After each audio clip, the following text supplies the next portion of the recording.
Greetings Guzzlers.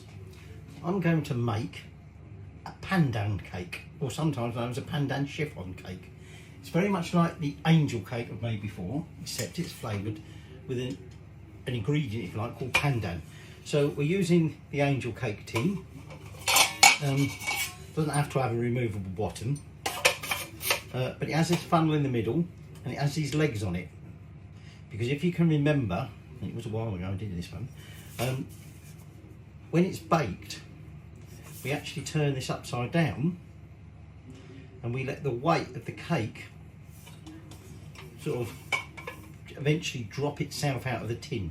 But anyway, that's a head, but what we don't want to do is grease this, because part of getting the rise, because it's a nice spongy cake, it needs to be able to grip the sides, and if you grease it, that won't happen. So don't grease it. Okay, so what is a pandan cake? Well, a pandan cake, like I say, is flavoured with this dark green extract, which is extracted from a pandan plant, pandan leaf. You can buy concentrated paste, or you can make your own extract, which is what I've done.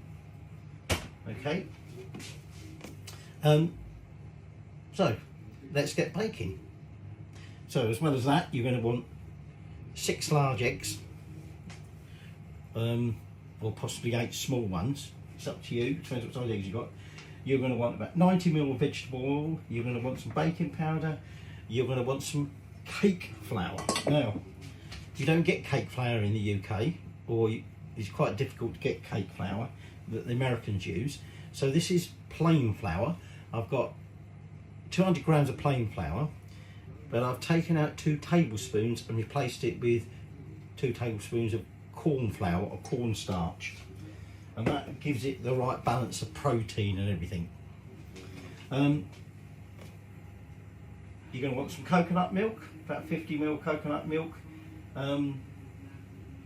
Said about the vegetable oil. You want cast sugar, 130 grams cast sugar, an optional teaspoon of cream of tartar to go in the egg whites, and the eggs are separated. So I've got the whites in that bowl, and I've got the yolks in that little bowl.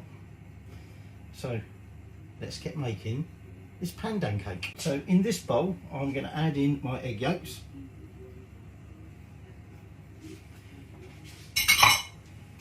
The coconut milk, and the oil, and we just then want to mix or whisk all that together. Started mixing that together, and now what we want to do is gradually whisk in this pandan leaf extract. Pandan cake is a green sort of spongy cake. Okay, it's traditional in places like Singapore, Indonesia, basically sort of anywhere around that area. It's actually the national cake of Singapore, and I've recently been to Singapore. That's the second visit, and to be honest, I've never had any pandan cake, but it is sort of their national cake. So in this bowl I've got my cake flour, and I just want to add a teaspoon of baking powder. Put the lid on that before I knock it over, and you want to add a tiny pinch of salt. Okay, now I'm just going to whisk that together. You could sieve it, get a bit of air into it, and also mix those ingredients together. And now we want to just gradually add in about 1/3 of that flour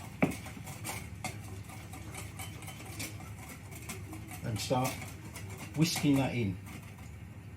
Add a little bit more, whisk it in, and then we gradually we want to make sure that's all combined and we've got a nice smooth batter. And now in this bowl I've got the egg whites. Now, I did give everything a degrease with some spirit vinegar, my whisk and my bowl. And now we're just going to basically make like a meringue, and that's where the sugar is going to come into it. Now, cake making was introduced into like Singapore, Malaysia and Indonesia by the Europeans. So Malaysia and Singapore was occupied by the British. Indonesia was a Dutch colony, and it was those Europeans that introduced cake making. Now, pandan leaf had been used for a long time before any of that happened as a flavouring, and so inevitably they introduced the flavour into their cake. Now, I've given that a little bit of a whisking. At this point I'm just going to add about a third of the sugar, and we're just going to whisk that in. So I whisked in that first third, added the second third, and then I finally put the remaining sugar in. And if you're going to use cream of tartare, add that at that stage now. And now we just want to whisk this to stop each stage. Got my batter there. My oven is preheated to 160. Okay, like I said, you don't need to do anything to your pan. And now what we want to do is take about a third of that meringue, and we want to, at this stage, it's a bit like making macarons. We try not to lose too much of the air that we've whisked into those egg whites, but of course initially we need to sort of loosen the batter a bit, so we might be a little less gentle with this first third. Oh, I don't know if I said my pan is an 8-inch one. Okay, and you might think, why is a silly bastard done it with the big bowl with that in there and the smaller bowl with this? You'll see in a minute. So, having initially mixed that first third in, we're now going to take the second third, making a right mash, get in there, that's how it works. And I'm just going to gently fold that in, and when that's all incorporated, we're now going to then tip that into there and do our final incorporation. So it's a very airy mix. So this cake is a very spongy, airy crumb, if you like. I was saying to you it's a national cake of Singapore. Indonesia is not too happy because Indonesia lays claim to the origin of Pandan Cake, but it was a bakery in Singapore that essentially started producing these. They were already being made, well, they didn't invent it, but they started sort of mass producing it, and so it became essentially, it was from Singapore. So like I say, our final stage is we're then just going to take, I'm just going to right the edge of that because I'm going to end up getting a quite a mess everywhere. It was Singapore that ended up claiming the credit for it, but the Indonesians don't like that. So I'm now just gently folding in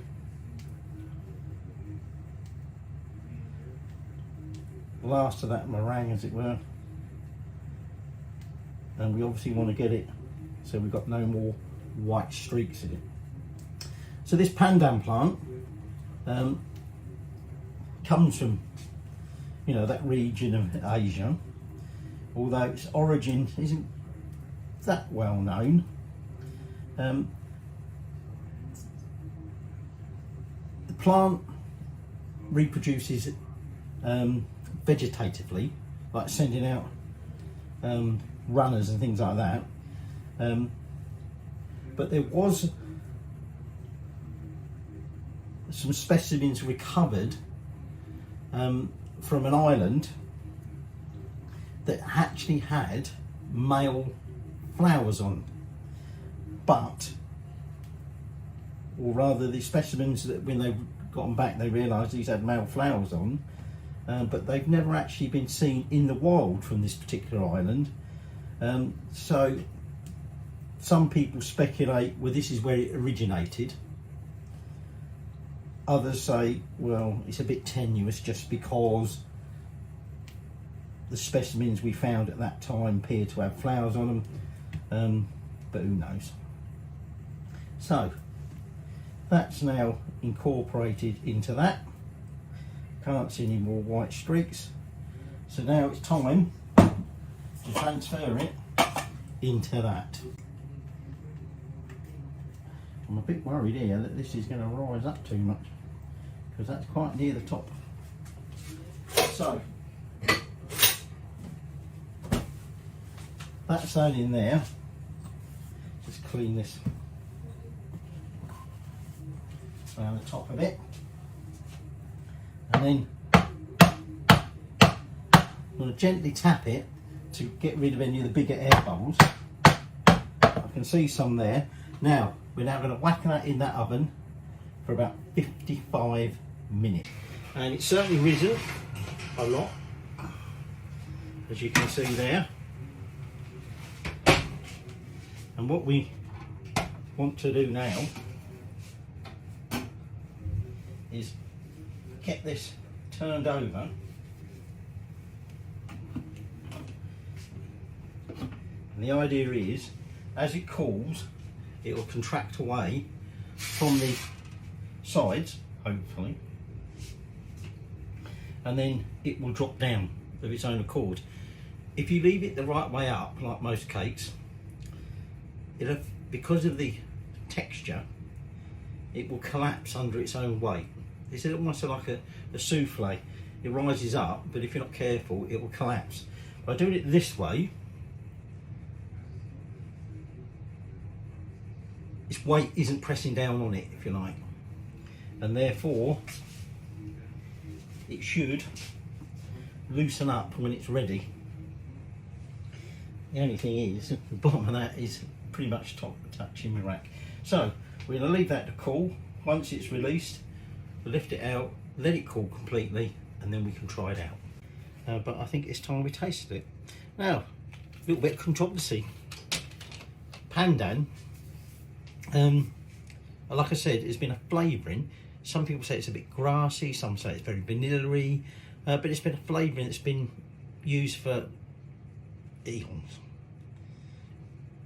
in, you know, those parts of Asia. 2017, Nigella Lawson predicted that Pandan would basically displace matcha, which was sort of like a big thing, still is, avocado toast, and she said Pandan was going to be the next big thing. But the backlash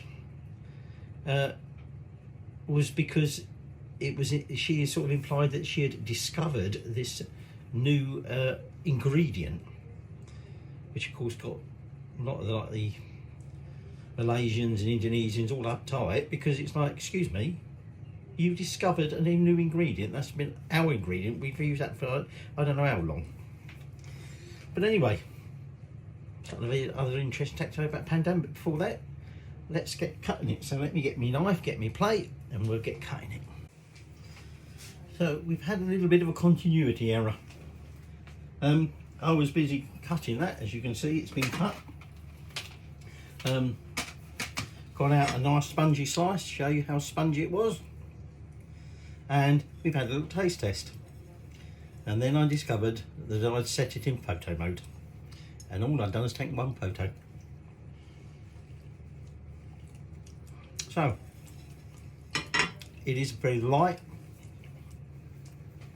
spongy, certainly not a heavy sponge, very light, delicate sponge. You're getting this flavour of the Pandan. It's sort of vanilla, but not vanilla. There's some other undertones there I can't get. There's a sort of a little bit of a sweetness, whether that's from the sugar, I don't know. I sort of described it as a little bit like a minty flavour, but it's not minty. But I don't know, you get this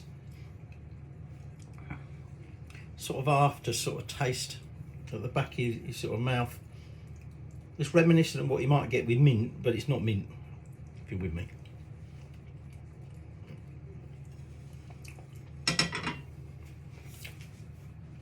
Just a few little final facts about pandan.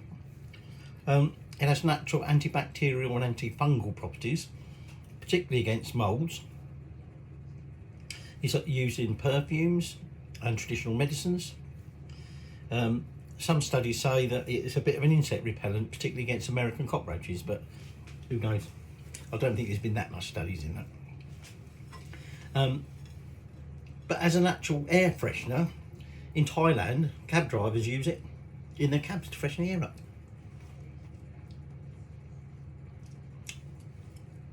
There we go. Our traditionally made, well, I say traditionally made, our traditional pandan chiffon cake using homemade pandan extract. Very nice.